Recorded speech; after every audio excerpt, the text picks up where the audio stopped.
Doctor Baba Saheb Ambedkar ಅವರು ಸಂವಿಧಾನದಲ್ಲಿ 3 ನಮಗೆ ಮಂತ್ರಗಳನ್ನು ಕೊಟ್ಟರು. ಶಿಕ್ಷಣ, ಸಂಘಟನೆ, ಹೋರಾಟ ಅಂತೇಳಿ ಶ್ರೀಕೃಷ್ಣನ ಅದೇ ಹೇಳ್ತಿರ್ತಕ್ಕಂಥದ್ದು. ಶಿಕ್ಷಿತರಾಗಿ ಸಂಘಟಿಸಿ ಹೋರಾಟ ಮಾಡಿ ಅಂತ. ಕುರುಕ್ಷೇತ್ರ ನಡೆದಿದೆ ಅನ್ಯಾಯದ ವಿರುದ್ಧ. ಬಾಬಾ ಸಾಹೇಬರು ಆಧುನಿಕ ಭಾರತದಲ್ಲಿ ಹೋರಾಟ ಮಾಡಿದ್ದು ಅನ್ಯಾಯದ ವಿರುದ್ಧ, ಅಸಮಾನತೆ ವಿರುದ್ಧ. ಶೂದ್ರರ ಮಕ್ಕಳು ಒಬ್ಬ ಮಣ್ಣಿನ ಮಗ ಕುಮಾರಣ್ಣನವರು ಗೀತೋಪದೇಶವನ್ನು ಶಾಲೆಯ ಪಠ್ಯಪುಸ್ತಕಗಳು ತೊಗೊಂಡು ಬಂದಿರಿ ಅಂತ ಹೇಳಿದ್ರೆ ಮಾನ್ಯ ಘನ ಸರ್ಕಾರ ವಿರೋಧ ಮಾಡೋದು ಹೇಗಿದೆ ಅಂದರೆ ಶೂದ್ರರನ್ನ ವಿರೋಧಿಸಿದಾಗೆ. ಮಾನ್ಯ ಸಿದ್ದರಾಮಯ್ಯ ಮುಖ್ಯಮಂತ್ರಿಗಳಿಗೆ ನಾನು ಪ್ರಶ್ನೆ ಕೇಳಕ್ಕೆ ಬಯಸ್ತಾ ಇದ್ದೀನಿ. ತಾವು ಗೀತೋಪದೇಶನ ಪಠ್ಯಪುಸ್ತಕಗಳಲ್ಲೇ ಸೇರಿಸೋದು ಬೇಡ ಅನ್ನೋದಾದರೆ ನೀವು ಶೂದ್ರರ ವಿರೋಧನ. ಇವತ್ತು ಶೂದ್ರ ಒಬ್ಬ ರೈತನ ಮಗ, ಒಬ್ಬ ಗೋಪಾಲಕ ಬರೆದಿರ್ತಕ್ಕಂಥ ಒಂದು ಗೀತೆ ನೀವು ತಿರಸ್ಕರ್ತೀರಂದರೆ ನೀವು ಯಾವ ಪ್ರಜಾಪ್ರಭುತ್ವವನ್ನು ಗೌರವಿಸ್ತೀರಾ? ಮಾನ್ಯ ಮುಖ್ಯಮಂತ್ರಿಗಳಂಥ ಸಿದ್ದರಾಮಯ್ಯನವರೇ, ನೀವೇನಾದರೂ ಗೀತೋಪದೇಶವನ್ನು ವಿರೋಧಿಸೋದಾದರೆ ಕನಕದಾಸರನ್ನ ವಿರೋಧಿಸಿದ ಹಾಗೆ. ಕನಕದಾಸರು ಸಹ ಶೂದ್ರ ಸಮುದಾಯದಿಂದ ಬಂದವರು. ಕನಕದಾಸರು ಶ್ರೀಕೃಷ್ಣ ಪರಮ ಭಕ್ತರು. ಕನಕದಾಸರಿಗೆ ದರ್ಶನ ಕೊಡೋದಕ್ಕೆ ಶ್ರೀಕೃಷ್ಣ ಉಡುಪಿಯಲ್ಲಿ ಹಿಂತಿರುಗಿ ದರ್ಶನ ಕೊಟ್ಟಿರೋದು. ಇದು ಬಹುದೊಡ್ಡ ಸಮಾನತಾವಾದಿ. ಸಿದ್ದರಾಮಯ್ಯ ಅವರೇ ಅಥವಾ ಮಹಾದೇವಪ್ಪರೇ, ನೀವೇನಾದರೂ ಗೀತೆಯನ್ನು ವಿರೋಧಿಸಿದರೆ ಸಮಾನತಾವಾದಂಥ ಡಾಕ್ಟರ್ ಬಾಬಾ ಸಾಹೇಬ್ ಅಂಬೇಡ್ಕರ್ನ ವಿರೋಧಿಸಿದ ಹಾಗೆ. ಕೇಂದ್ರ ಬೃಹತ್ ಕೈಗಾರಿಕೆ ಹಾಗೂ ಹುಕ್ಕು ಖಾತೆ ಸಚಿವರಾದ ಎಚ್.ಡಿ. ಕುಮಾರಸ್ವಾಮಿ ಅವರ ಹುಟ್ಟುಹಬ್ಬದ ಪ್ರಯುಕ್ತವಾಗಿ ಜೆಡಿಎಸ್ ಪಕ್ಷದ ಎಸ್ಸಿ/ಎಸ್ಟಿ ವಿಭಾಗದ ರಾಜ್ಯ ಪ್ರಧಾನ ಕಾರ್ಯದರ್ಶಿಯಾದ ಪಟಾಪಟ್ ರವೀಂದ್ರರವರ ನೇತೃತ್ವದಲ್ಲಿ ಅತ್ತಿಬೆಲೆಯ ಶಾರದಾ ಇಂಟರ್ ನ್ಯಾಷನಲ್ ಶಾಲೆ ಮತ್ತು ಶ್ರೀ ಜಯಭಾರತಿ ಶಾಲೆ ಹಾಗೂ ಎಪಿಎಸ್ ಶಾಲೆಯ ಮಕ್ಕಳಿಗೆ ಭಗವದ್ಗೀತೆ ಪುಸ್ತಕಗಳನ್ನು ಉಚಿತವಾಗಿ ವಿತರಣೆ ಮಾಡುವ ಮೂಲಕ ಎಚ್.ಡಿ. ಕುಮಾರಸ್ವಾಮಿರವರ ಹುಟ್ಟುಹಬ್ಬವನ್ನು ವಿಭಿನ್ನವಾಗಿ ಆಚರಣೆ ಮಾಡಲಾಯಿತು. ಇನ್ನು ಈ ವೇಳೆ ಜೆಡಿಎಸ್ ಪಕ್ಷದ ಎಸ್ಸಿ/ಎಸ್ಟಿ ವಿಭಾಗದ ರಾಜ್ಯ ಪ್ರಧಾನ ಕಾರ್ಯದರ್ಶಿಯಾದ ಪಟಾಪಟ್ ರವಿರವರು ಮಾತನಾಡಿ, ಶಾಲಾ ಹಂತದಲ್ಲಿ ಮಕ್ಕಳಿಗೆ ಭಗವದ್ಗೀತೆಯನ್ನು ಬೋಧಿಸಬೇಕು ಎಂಬುದು ಶ್ರೀ ಎಚ್.ಡಿ. ಕುಮಾರಸ್ವಾಮಿ ಅವರ ಆಶಯವಾಗಿದೆ ಎಂದರು. ಭಗವದ್ಗೀತೆಯನ್ನು ಶಾಲಾ ಹಂತದಲ್ಲಿ ಮಕ್ಕಳಿಗೆ ತಿಳಿಸಿಕೊಡುವುದರಿಂದ ಮಕ್ಕಳಲ್ಲಿ ಜ್ಞಾನ ವಿಕಾಸನಗೊಳ್ಳುತ್ತದೆ ಹಾಗೂ ಉತ್ತಮ ಸಂಸ್ಕಾರವಂತರಾಗುತ್ತಾರೆ ಮತ್ತು ನಾಯಕತ್ವ ಗುಣಗಳು ಬೆಳೆದು ದೇಶಕ್ಕೆ ಮಕ್ಕಳು ಉತ್ತಮ ಪ್ರಜೆಗಳಾಗುತ್ತಾರೆ. ಜೊತೆಗೆ ಭಾರತೀಯ ಪರಂಪರೆಯನ್ನು ಪುನರ್ಜೀವನಗೊಳ್ಳುತ್ತದೆ ಎಂದರು. ಇನ್ನು ಡಾಕ್ಟರ್ ಬಿ.ಆರ್. ಅಂಬೇಡ್ಕರ್ ಅವರು ಸಂವಿಧಾನದಲ್ಲಿ ನಮಗೆ 3 ಮಂತ್ರಗಳನ್ನು ಕೊಟ್ಟಿದ್ದಾರೆ: ಶಿಕ್ಷಣ, ಸಂಘಟನೆ, ಹೋರಾಟ. ಹಾಗೆಯೇ ಶ್ರೀಕೃಷ್ಣ ಸಹ ಅದನ್ನೇ ಹೇಳಿರುವುದು. ಕುರುಕ್ಷೇತ್ರ ನಡೆದಿದ್ದೇ ಅನ್ಯಾಯದ ವಿರುದ್ಧ ಎಂದರು. ನ್ಯಾಯ ಗೆಲ್ಲಬೇಕು, ಅನ್ಯಾಯ ಸೋಲಬೇಕು ಎಂಬುದು ಭಗವದ್ಗೀತೆಯ ಮುಖ್ಯ ಸಂದೇಶವಾಗಿದೆ ಎಂದರು. ಒಬ್ಬ ಶೂದ್ರನು ರಚಿಸಿದ ಭಗವದ್ಗೀತೆಯನ್ನು ನೀವು ಒಪ್ಪದೇ ಇದ್ದರೆ ಸಿಎಂ ಸಿದ್ದರಾಮಯ್ಯರವರು ತಾವು ಶೂದ್ರರ ವಿರೋಧಿನ, ಹಾಗೆಯೇ ಕನಕದಾಸರು ಸಹ ಶೂದ್ರರು ಎಂಬುದನ್ನು ತಾವು ಮರೆಯಬಾರದು ಎಂದರು. ಇನ್ನು ಭಗವದ್ಗೀತೆ ಕೇವಲ ಒಂದು ಧರ್ಮಕ್ಕೆ ಸೀಮಿತವಾಗಿಲ್ಲ. ಮನುಷ್ಯರಾದ ನಾವೆಲ್ಲರೂ ಗೀತೆಯ ಸಾರವನ್ನು ತಿಳಿದು ಅನುಸರಿಸಬೇಕು ಎಂದು ಹೇಳಿದರು. ಇನ್ನು ಕಾರ್ಯಕ್ರಮದಲ್ಲಿ ಕನ್ನಡ ಜಾಗೃತಿ ವೇದಿಕೆಯ ರಾಜ್ಯಾಧ್ಯಕ್ಷ ಮಂಜುನಾಥ್ ದೇವು, ಬಿಜೆಪಿ ಹಿರಿಯ ಮುಖಂಡರಾದ ಪಟಾಪಟ್ ಶ್ರೀನಿವಾಸ್, ಸಿ ಮುನಿರಾಜು, ಬಶೀರ್, ಮಂಜುನಾಥ್ ಮತ್ತಿತರರು ಹಾಜರಿದ್ದರು.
ಮತ್ತು ಭಾರತ ಸರ್ಕಾರದಲ್ಲಿ ಉಕ್ಕು ಮತ್ತು ಕಬ್ಬಿಣದ ಸಚಿವರ ಆದಂತಹ ಎಚ್.ಡಿ. ಕುಮಾರಸ್ವಾಮಿಯವರ ಹುಟ್ಟುಹಬ್ಬದ ಅಂಗವಾಗಿ ಜಾತ್ಯತೀತ ಜನತಾದಳದ ರಾಜ್ಯ ಪ್ರಧಾನ ಕಾರ್ಯದರ್ಶಿಗಳಾದಂತಹ ಶ್ರೀ ಪಟಾಪಟ್ ರವಿಯವರ ನೇತೃತ್ವದಲ್ಲಿ ಅವರ ಹುಟ್ಟುಹಬ್ಬವನ್ನು ಬಹಳ ವಿಶೇಷವಾಗಿ ಅರ್ಥಪೂರ್ಣವಾಗಿ ಆಚರಣೆ ಮಾಡಬೇಕಂತೇಳಿ ನಿರ್ಧಾರ ಮಾಡಿ ಇವತ್ತು ಭಗವದ್ಗೀತಾ ಪುಸ್ತಕಗಳನ್ನು ವಿದ್ಯಾರ್ಥಿಗಳಿಗೆ ಹಂಚುವ ಮುಖಾಂತರ ಒಂದು ವಿಶೇಷವಾದಂಥ ಒಂದು ಕಾರ್ಯಕ್ರಮವನ್ನು ಕುಮಾರಸ್ವಾಮಿ ಅವರಿಗೆ ಸಮರ್ಪಣೆ ಮಾಡ್ತಿದ್ದಾರೆ. ಇದರ ಉದ್ದೇಶ ಇಷ್ಟೇ. ಇತ್ತೀಚೆಗೆ ಕುಮಾರಸ್ವಾಮಿ ಅವರು ಭಾರತ ಸರ್ಕಾರಕ್ಕೆ ಒಂದು ಮನವಿಯನ್ನು ಮಾಡಿದರು, ಒಂದು ಪತ್ರವನ್ನು ಬರೆದಿದ್ದರು. ಭಗವದ್ಗೀತೆ ಪುಸ್ತಕವನ್ನು ಭಗವದ್ಗೀತೆಯನ್ನು ವಿದ್ಯಾರ್ಥಿಗಳಿಗೆ ಹಂಚೋದ್ರ ಮುಖಾಂತರ ಈ ದೇಶದ ಪರಂಪರೆಯನ್ನು, ಈ ದೇಶದ ಸಂಸ್ಕೃತಿ ಸಂಸ್ಕಾರವನ್ನು ಮಕ್ಕಳಲ್ಲಿ ವಿದ್ಯಾರ್ಥಿಗಳಲ್ಲಿ ಜಾಗೃತಿ ಮೂಡಿಸ್ತಕ್ಕಂಥ ಒಂದು ಕೆಲಸವನ್ನು ಮಾಡಬೇಕು ಅಂತೇಳಿ ಒಂದು ಪತ್ರವನ್ನು ಬರೆದಿದ್ದರು. ಅದು ಪತ್ರ ಬರೆದ ನಂತರ ಅದನ್ನು ಮೊದಲ ಬಾರಿಗೆ ಬಹುಶಃ ಭಾರತ ದೇಶದಲ್ಲಿ ಮೊದಲ ಬಾರಿಗೆ ಕುಮಾರಸ್ವಾಮಿ ಅವರ ಹೇಳಿಕೆಯನ್ನು ಅನುಕರಿಸಿ ನಮ್ಮ ಪಟಾಪಟ್ ರವಿಯವರು ಪ್ರಥಮವಾಗಿ ಈ ಒಂದು ಮಹತ್ ಕಾರ್ಯವನ್ನು ಭಗವದ್ಗೀತೆ ಪುಸ್ತಕವನ್ನು ವಿದ್ಯಾರ್ಥಿಗಳಿಗೆ ಹಂಚೋದ್ರ ಮುಖಾಂತರ ಅದರಲ್ಲಿನ ಸಾರಾಂಶವನ್ನು ಮಕ್ಕಳಲ್ಲಿ ಜಾಗೃತಿ ಮೂಡಿಸ್ತಕ್ಕಂಥ ಕೆಲಸವನ್ನು ಮಾಡ್ತಾಯಿದ್ದಾರೆ. ಅದು ಬಹಳ ತುಂಬ ಶ್ಲಾಘನೀಯ. ಹಾಗಾಗಿ ಇವತ್ತು ಈ ದೇಶದ ಸಂಸ್ಕೃತಿ ಸಂಸ್ಕಾರ ಪರಂಪರೆಯನ್ನು ಬಿಂಬಿಸ್ತಕ್ಕಂಥ ಭಗವದ್ಗೀತೆ ಮತ್ತು ಈ ದೇಶದ ಸಮಾನತೆಯನ್ನು, ಈ ದೇಶದ ರಾಜಕೀಯ ಹಿನ್ನೆಲೆಯನ್ನು ಮತ್ತು ಈ ದೇಶದ ಸರ್ವತೋಮುಖ ಅಭಿವೃದ್ಧಿಯ ಕೊಂಡೊಯ್ತಕ್ಕಂಥ ಬಾಬಾ ಸಾಹೇಬ್ ಅಂಬೇಡ್ಕರ್ ಬರೆದಿರ್ತಕ್ಕಂಥ ಸಂವಿಧಾನದ ಪೀಠಿಕೆಯನ್ನು ಹೇಗೆ ನಾವು ಇವತ್ತು ದೇಶದಲ್ಲಿ ಓದ್ತಿದ್ದೀವಿ, ಅದನ್ನು ಎಲ್ರಿಗೂ ಹಂಚ್ತಾ ಇದ್ದೀವಿ. ಅದನ್ನು ಕರ್ನಾಟಕ ಸರ್ಕಾರವು ಕೂಡ ಮಾಡಬೇಕು ಅಂತೇಳಿ ಮೊನ್ನೆ ತಾನೇ ಒಂದು ತೀರ್ಮಾನ ತೆಗೆದುಕೊಳ್ತು. ಆ ನಿಟ್ಟಿನಲ್ಲಿ ಅದೂ ಕೂಡ ಆಗಬೇಕು. ಮತ್ತು ಅದರ ಜೊತೆಗೆ ಇವತ್ತು ಭಗವದ್ಗೀತೆಯನ್ನು ಈ ದೇಶದ ಸಂಪ್ರದಾಯವನ್ನು, ಸಂಸ್ಕಾರವನ್ನು ಬಿಂಬಿಸ್ತಕ್ಕಂಥ ಭಗವದ್ಗೀತೆಯಲ್ಲಿ ಶ್ರೀಕೃಷ್ಣ ಪರಮಾತ್ಮ ಬೋಧಿಸಿರ್ತಕ್ಕಂತಹ ಮಾನವೀಯ ಮೌಲ್ಯಗಳನ್ನು ಮತ್ತು ಮನುಕುಲಕ್ಕೆ ಏನು ಬೇಕು ಅನ್ನೋದನ್ನು ಏನು ಗೀತೆಯಲ್ಲಿ ಹೇಳಿದ್ದಾರೆ, ಅದನ್ನು ವಿದ್ಯಾರ್ಥಿಗಳಲ್ಲಿ ಮೈಗೂಡಿಸ್ತಕ್ಕಂಥ ವಿಚಾರವನ್ನು ಇವತ್ತು ಎತ್ಕೊಂಡಿರ್ತಕ್ಕಂಥದ್ದು ತುಂಬ ಶ್ಲಾಘನೀಯ. ಹಾಗಾಗಿ ಪಟಾಪಟ್ ಅವರಿಗೆ ಧನ್ಯವಾದಗಳನ್ನು ಹೇಳ್ತಾ ಮತ್ತು ಕುಮಾರಸ್ವಾಮಿ ಅವರಿಗೆ ಮತ್ತೊಮ್ಮೆ ಹುಟ್ಟುಹಬ್ಬದ ಶುಭಾಶಯಗಳನ್ನು ಕೋರ್ತೇನೆ. ಕರ್ನಾಟಕ ರಾಜ್ಯದ ಮಾಜಿ ಮುಖ್ಯಮಂತ್ರಿಗಳು, ಜಾಗತಿಕ ನಾಯಕ ನರೇಂದ್ರ ಮೋದಿಯವರ ಒಂದು ಪ್ರಧಾನಮಂತ್ರಿ ಸಚಿವ ಸಂಪುಟದಲ್ಲಿ ಬೃಹತ್ ಕೈಗಾರಿಕೆ ಮತ್ತು ಉಕ್ಕಿನ ಸಚಿವರಾಗಿ ಅತ್ಯಂತ ಯಶಸ್ವಿಯಾಗಿ ಕೆಲಸ ನಿರ್ವಹಿಸ್ತಿರ್ತಕ್ಕಂಥ ನಮ್ಮ ಎಲ್ಲರ ನೆಚ್ಚಿನ ನಾಯಕರಾದಂಥ ಎಚ್.ಡಿ. ಕುಮಾರಸ್ವಾಮಿ ಅವರ ಹುಟ್ಟುಹಬ್ಬ. ಅವರಿಗೆ ನಾನು ವೈಯಕ್ತಿಕವಾಗಿ ಹಾಗೆ ಆನೇಕಲ್ ತಾಲೂಕಿನ ಪರವಾಗಿ ಹುಟ್ಟುಹಬ್ಬದ ಹಾರ್ದಿಕ ಶುಭಾಶಯಗಳನ್ನು ಕೋರ್ತಾ ಅವರಿಗೆ ದೇವರು ಆಯುರಾರೋಗ್ಯ ಆಯುಸ್ಸು ಐಶ್ವರ್ಯ ಕಾಪಾಡಲಿ ಅಂತ ಹೇಳಿ ಮೊದಲಿಗೆ ನಾನು ದೇವರಲ್ಲಿ ಪ್ರಾರ್ಥನೆ ಮಾಡ್ತಾಯಿದ್ದೇನೆ. ಇವತ್ತು ಕುಮಾರಸ್ವಾಮಿ ಅವರು ಇತ್ತೀಚೆಗೆ ಕೇಂದ್ರ ಸರ್ಕಾರದ ಕೇಂದ್ರ ಮಾನವ ಸಂಪನ್ಮೂಲ ಸಚಿವಾಲಯಕ್ಕೆ ಒಂದು ಪತ್ರವನ್ನು ಬರೆದು ಏನು ಈ ದೇಶದ ಅಸ್ಮಿತೆಯಾದಂತಹ ಭಗವದ್ಗೀತೆಯನ್ನು ಮಕ್ಕಳಿಗೆ ಸಂಸ್ಕಾರ ಕೊಡೋ ಒಂದು ದೃಷ್ಟಿಯಿಂದ ಅವರಿಗೆ ಪಠ್ಯಗಳಲ್ಲಿ ಅದನ್ನು ಸೇರಿಸಬೇಕು ಅಂತ ನಾನು ಪತ್ರ ಬರೆದ್ರು. ಆ ಒಂದು ಪತ್ರವನ್ನು ಆಧಾರವಾಗಿಟ್ಕೊಂಡು ಇವತ್ತು ನನ್ನ ಆತ್ಮೀಯ ಸಹೋದರ ಪಟಾಪಟ್ ರವಿಯವರು ಏನು ರಾಜ್ಯ ಜನತಾದಳದ ಜಾತ್ಯತೀತ ಜನತಾದಳದ ಪ್ರಧಾನ ಕಾರ್ಯದರ್ಶಿಗಳಿದ್ದಾರೆ. ಇವತ್ತು ಸುಮಾರು ಅತ್ತಿಬೆಲೆಯ ಹಲವಾರು ಶಾಲೆಗಳಲ್ಲಿ 1,000ಕ್ಕೂ ಹೆಚ್ಚು ಭಗವದ್ಗೀತೆಯ ಪ್ರತಿಗಳನ್ನು ವಿದ್ಯಾರ್ಥಿಗಳಿಗೆ, ಶಿಕ್ಷಕರಿಗೆ ಹಂಚುವಂತಹ ಒಂದು ಉದಾತ್ತವಾದಂತಹ ಒಂದು ಕಾರ್ಯವನ್ನು ಮಾಡ್ತಾ ಇದ್ದಾರೆ. ನಾನು ಅವರಿಗೆ ಅಭಿನಂದನೆಗಳನ್ನು ಸಲ್ಲಿಸ್ತಾ ಇದ್ದೇನೆ.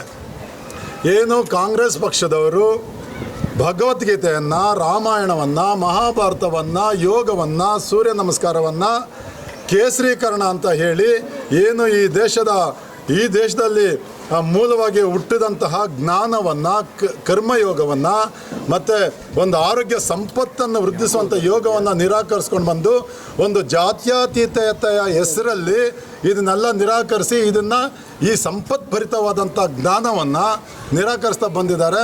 ಅದಕ್ಕೆ ಟಕ್ಕರ್ ಕೊಡೋ ರೀತಿಯಲ್ಲಿ, ಟಾಂಗ್ ಕೊಡೋ ರೀತಿಯಲ್ಲಿ ಇವತ್ತು ಕುಮಾರಣ್ಣನ ನೇತೃತ್ವದಲ್ಲಿ ಪಟಾಪಟ್ ರವಿಯವರು ಭಗವದ್ಗೀತೆಯನ್ನು ಏನು ಈ ದೇಶದ ಭವಿಷ್ಯವನ್ನು ರೂಪಿಸೋಕೊಡೋಂಥ ಯುವಕರಲ್ಲಿ ಒಂದು ಹಂಚಿ ಆ ಜ್ಞಾನವನ್ನು ಅವರಿಗೆ ಹೋಗೋ ರೀತಿ ನೋಡ್ಕೊಂಡಿದ್ದಾರೆ. ಇದು ಅತ್ಯಂತ ಒಂದು ಪ್ರಶಂಸನೀಯ ಕಾರ್ಯ. ಹಾಗಾಗಿ ಆ ಶ್ರೀಕೃಷ್ಣ ಪರಮಾತ್ಮ ಕುಮಾರಣ್ಣನಿಗೆ, ಪಟಾಪಟ್ ರವಿ ಅವರಿಗೆ, ಅವರ ಪಕ್ಷದ ಎಲ್ಲ ಕಾರ್ಯಕರ್ತರಿಗೆ ಸನ್ಮಂಗಲ ಉಂಟು ಮಾಡಲಿ ಅಂತ ಹೇಳ್ತಾ, ಏನು ಇವತ್ತು ಪಟಾಪಟ್ ರವಿ ಅವರು 1000ಕ್ಕೂ ಹೆಚ್ಚು ಭಗವದ್ಗೀತೆಯ ಪ್ರತಿಗಳನ್ನು ಹಂಚಿದ್ದಾರೆ. ಆ 1000 ಪ್ರತಿಗಳಲ್ಲಿ ಯಾರೆಲ್ಲ ಓದ್ತಾರೆ ಅವರು ಖಂಡಿತವಾಗ್ಲೂ ಸಂಸ್ಕಾರವಂತರಾಗಿ ಬೆಳೀತಾರೆ. ಈ ದೇಶದ ಬಗ್ಗೆ ರಾಷ್ಟ್ರ ಪ್ರೇಮವನ್ನು ಬೆಳೆಸ್ಕೊಳ್ತಾರೆ. ಗುರು ಹಿರಿಯರ ಬಗ್ಗೆ ಗೌರವವನ್ನು, ಪ್ರೀತಿಯನ್ನು ಬೆಳೆಸ್ಕೊಳ್ತಾರೆ ಅಂತ ಹೇಳ್ತಾ, ಅವ್ರಿಗೆ ಎಲ್ಲ ಒಳ್ಳೆಯದಾಗಲಿ, ಅವ್ರು ರಾಜಕೀಯವಾಗಿ ಹೆಚ್ಚು ಹೆಚ್ಚು ಹಂತವಾಗಿ ಮೇಲ್ಮಟ್ಟಕ್ಕೆ ಹೋಗಲಿ, ನಮ್ಮ ಆಶೀರ್ವಾದ ಸದಾ ಇರುತ್ತೆ ಅಂತ ಹೇಳಿ ಈ ಸಂದರ್ಭದಲ್ಲಿ ದೇವರಲ್ಲಿ ಪ್ರಾರ್ಥನೆ ಮಾಡ್ಕೊಳ್ತಾರೆ.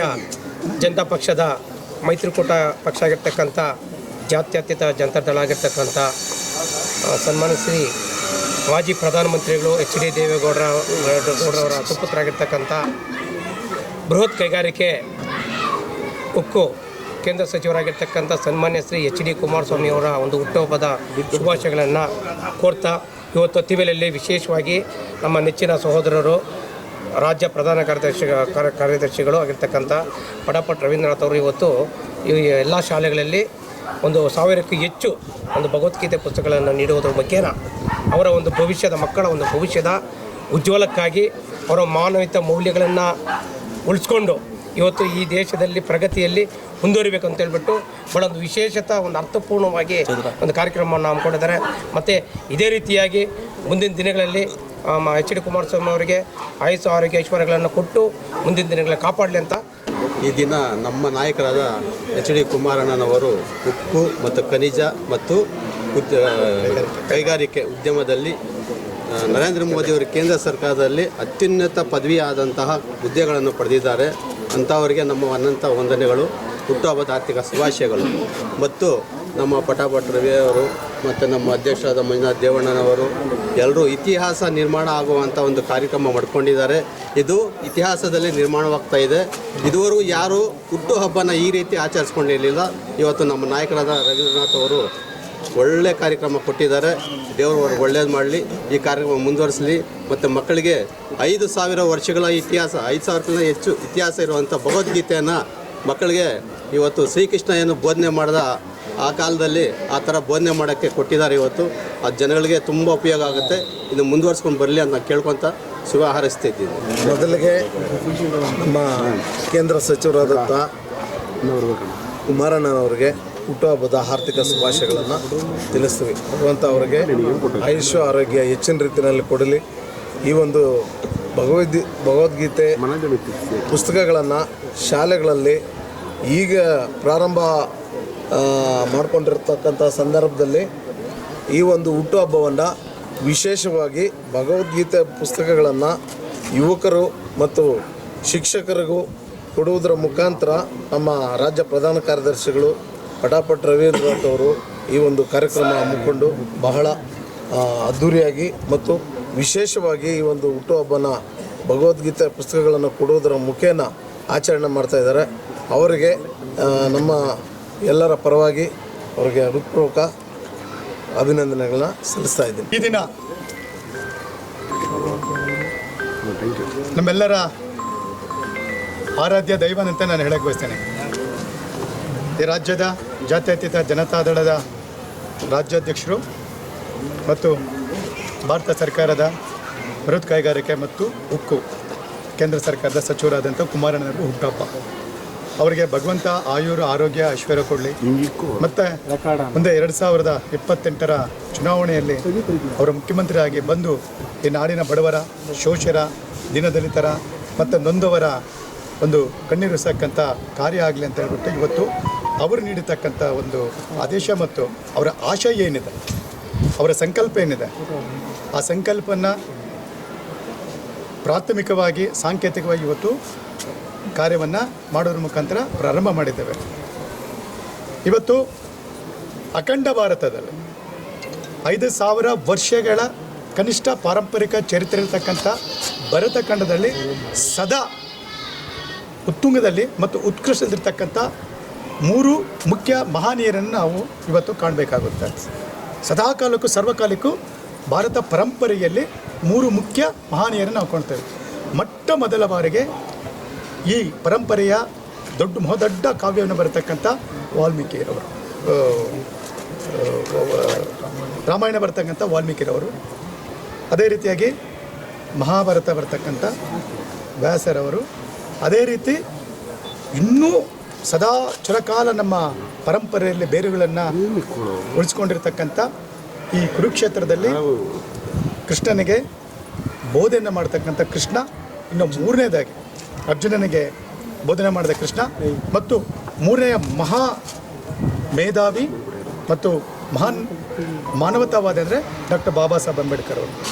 ಯಾಕೆ ಅಂತ ಹೇಳಿದ್ರೆ ಡಾಕ್ಟರ್ ಬಾಬಾ ಸಾಹೇಬ್ ಅಂಬೇಡ್ಕರ್ ಆಗಿರ್ಬೋದು, ವಾಲ್ಮೀಕಿ ಆಗಿರ್ಬೋದು, ಅಥವಾ ಶ್ರೀಕೃಷ್ಣ ಆಗಿರ್ಬೋದು, ಅಖಂಡ ಭಾರತದಲ್ಲಿ ಪಾರಂಪರಿಕ ಚಾರಿತ್ರ್ಯವುಳ್ಳವರು ಅಂತ ಹೇಳಿದ್ರೆ ಈ 3 ಜನ ಈ ದೇಶದ ಮೂಲ ನಿವಾಸಿಗಳು, ಈ ದೇಶದ ದ್ರಾವಿಡರು.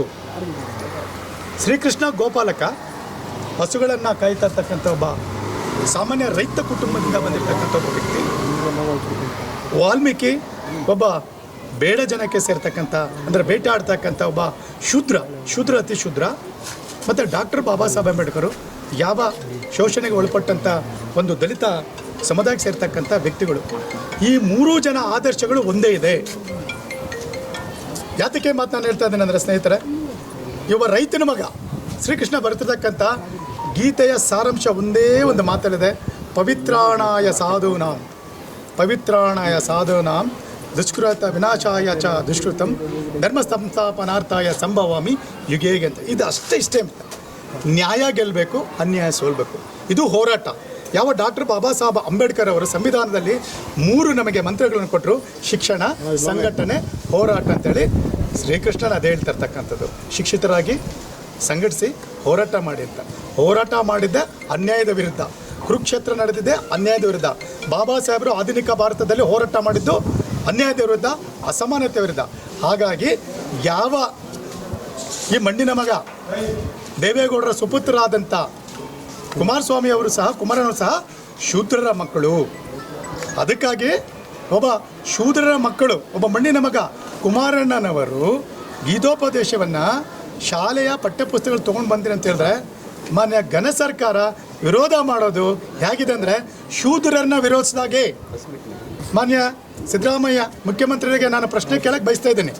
ತಾವು ಗೀತೋಪದೇಶನ ಪಠ್ಯಪುಸ್ತಕಗಳಲ್ಲಿ ಸೇರಿಸೋದು ಬೇಡ ಅನ್ನೋದಾದರೆ, ಮಾನ್ಯ ಮಹಾದೇವಪ್ಪನವರು ಪಠ್ಯಪುಸ್ತಕಗಳಲ್ಲಿ ಗೀತೋಪದೇಶನ ಸೇರಿಸಬಹುದು ಬೇಡ ಅಂದರೆ, ದಯವಿಟ್ಟು ನೀವು ಶೂದ್ರರ ವಿರೋಧನ, ನೀವು ಯಾವ ವಾದಿಗಳು? ಒಂದು ಕಡೆ ಮನುವಾದಿಗಳಂತೀರ, ಆಯಿತು, ಮನುವಾದಿಗಳನ್ನು ಬದಿಗೊತ್ತಿ ಇವತ್ತು ಶೂದ್ರ, ಒಬ್ಬ ರೈತನ ಮಗ, ಒಬ್ಬ ಗೋಪಾಲಕ ಬರೆದಿರ್ತಕ್ಕಂಥ ಒಂದು ಗೀತೆ ನೀವು ತಿರಸ್ಕರ್ತೀರಂದರೆ ನೀವು ಯಾವ ಪ್ರಜಾಪ್ರಭುತ್ವವನ್ನು ಗೌರವಿಸ್ತೀರಾ? ನಾನು ಪ್ರಶ್ನೆ ಮಾಡೋಕ್ಕೆ ಬಯಸ್ತೀನಿ. ಒಂದು ಪಕ್ಷ ಮಾನ್ಯ ಮುಖ್ಯಮಂತ್ರಿಗಳಂಥ ಸಿದ್ದರಾಮಯ್ಯನವರೇ, ನೀವೇನಾದರೂ ಗೀತೋಪದೇಶವನ್ನು ವಿರೋಧಿಸೋದಾದರೆ ಕನಕದಾಸರನ್ನ ವಿರೋಧಿಸಿದ ಹಾಗೆ. ಕನಕದಾಸರು ಸಹ ಶೂದ್ರ ಸಮುದಾಯದಿಂದ ಬಂದವರು. ಕನಕದಾಸರು ಶ್ರೀಕೃಷ್ಣ ಪರಮ ಭಕ್ತರು. ಕನಕದಾಸರಿಗೆ ದರ್ಶನ ಕೊಡೋದಕ್ಕೆ ಶ್ರೀಕೃಷ್ಣ ಉಡುಪಿಯಲ್ಲಿ ಹಿಂತಿರುಗಿ ದರ್ಶನ ಕೊಟ್ಟಿರೋದು. ಇದು ಬಹುದೊಡ್ಡ ಸಮಾನತಾವಾದಿ, ಒಂದು ಸಮಾನತೆಯ ಸಂಕೇತ. ಒಂದು ಪಕ್ಷ ನೀವೇನಾದರೂ ಸಿದ್ದರಾಮಯ್ಯವರೇ ಅಥವಾ ಮಹಾದೇವಪ್ಪರೇ ನೀವೇನಾದರೂ ಗೀತೆಯನ್ನು ವಿರೋಧಿಸಿದ್ರೆ ಸಮಾನತೆಯವಾದಂಥ ಡಾಕ್ಟರ್ ಬಾಬಾ ಸಾಹೇಬ್ ಅಂಬೇಡ್ಕರ್ನ ವಿರೋಧಿಸಿದ ಹಾಗೆ, ಅಲ್ಲ ಸರ್, ಕನಕದಾಸನ ವಿರೋಧಿಸಿದ ಹಾಗೆ. ಕುಮಾರಸ್ವಾಮಿ ಅವರೇ ಹಿಂದೆ ಭಗವದ್ಗೀತೆ ಏನು ಹೊಟ್ಟೆಗೆ ಊಟ ಕೊಡುತ್ತಾ ಅನ್ನೋಂಥ ಮಾತುಗಳನ್ನು ಕುಮಾರಸ್ವಾಮಿ ಅವರು ಹಾಡಿದ್ರು. ಇವತ್ತು ಭಗವದ್ಗೀತೆಯನ್ನು ಪಕ್ಕದಲ್ಲಿ ಸೇರಿಸಿ ಅಂತ ಹೇಳ್ತೀವಿ. ನೋಡಿ, ಕುಮಾರನವರು ಭಾಳ ಸ್ಪಷ್ಟವಾಗಿ ಹೇಳ್ತಾರೆ. ಇದೇ ಮಾತನ್ನ ಚಾಣಕ್ಯನೂ ಸಹ ಹೇಳ್ತಾನೆ, ಮೊದಲು ರೊಟ್ಟಿ ಆಮೇಲೆ ಧರ್ಮ. ಚಾಣಕ್ಯ ಹೇಳ್ತಾನೆ ಮೊದಲು ರೊಟ್ಟಿ, ಅದು ಧರ್ಮ. ಭಗವದ್ಗೀತೆ ಬೌದ್ಧಿಕವಾಗಿ ನಮ್ಮನ್ನು ಸಮತೋಲನದಲ್ಲಿರುತ್ತೆ. ಭಗವದ್ಗೀತೆ ಓದೋದ್ರೆ ಹೊಟ್ಟೆ ತುಂಬೋದಿಲ್ಲ, ಅದನ್ನೇ ಕೃಷ್ಣ ಹೇಳಿದ್ದು, ಕರ್ಮ ಮಾಡಿ. ಕರ್ಮ ಮಾಡೋದ್ರಿಂದ ನಿಮ್ಮ ಹೊಟ್ಟೆ ತುಂಬೋದು, ಕರ್ಮವಾಗಿರಿ ಹಾಗಂತೇಳಿ ಕುಮಾರನವರು ಹೇಳಿದ ಉದ್ದೇಶ ಏನಂತ ಹೇಳಿದ್ರೆ, ಭಗವದ್ಗೀತೆಯನ್ನು ಓದ್ಕೊಂಡು ಕೂತ್ಕೊಂಡ್ರೆ ನಿಮಗೆ ಮಾನಸಿಕ ಶಾಂತಿ ಸಿಗುತ್ತೆ, ಹೊಟ್ಟೆ ತುಂಬೋದಿಲ್ಲ, ಕರ್ಮ ಮಾಡಿ ಅಂತ ಹೇಳಿದ್ದಾರೆ. ಅದು ಸ್ಪಷ್ಟತೆ ಇದೆ. ಕಾಂಗ್ರೆಸ್ನ ಸಾಮಾಜಿಕ ಕಾಂಗ್ರೆಸ್ ಟೀಕೆ ಟಿಪ್ಪಣಿ ಮಾಡ್ತಿದ್ರೆ ಕುಮಾರಸ್ವಾಮಿ ಭಗವದ್ಗೀತೆ ಸಾರಾಂಶನ ಅವ್ರ ಅಣ್ಣನ ಮಕ್ಕಳಿಗೆ ಹೇಳ್ಕೊಡ್ಬೇಕು ಮೊದಲು ಅಂತ ಹೇಳ್ತಾ ಇದ್ದಾರೆ. ಅದನ್ನೇ ಶ್ರೀಕೃಷ್ಣ ಹೇಳ್ತಾರೆ, ಅದನ್ನೇ ಕುಮಾರಸ್ವಾಮಿ ಹೇಳಿದ್ರು. ಅವ್ರ ಅಣ್ಣ ಮಗನ ತಪ್ಪು ಮಾಡೋದಕ್ಕೆ ಶಿಕ್ಷೆಗೆ ಒಳಪಟ್ಟಿದ್ದು ಜೈಲಲ್ಲಿ ಇರ್ತಕ್ಕಂಥದ್ದು. ಇದೇ ಶ್ರೀಕೃಷ್ಣ ಹೇಳ್ತಾ ಇರೋದು, ಪವಿತ್ರಾಣಾಯ ಸಾಧೂನಾಂ. ವಿನಾಶಾಯ ಚ ದುಷ್ಕೃತಂ ಧರ್ಮ ಸಂಸ್ಥಾಪನಾರ್ಥಾಯ ಸಂಭವಾಮಿ ಯುಗೆ ಯುಗೆ.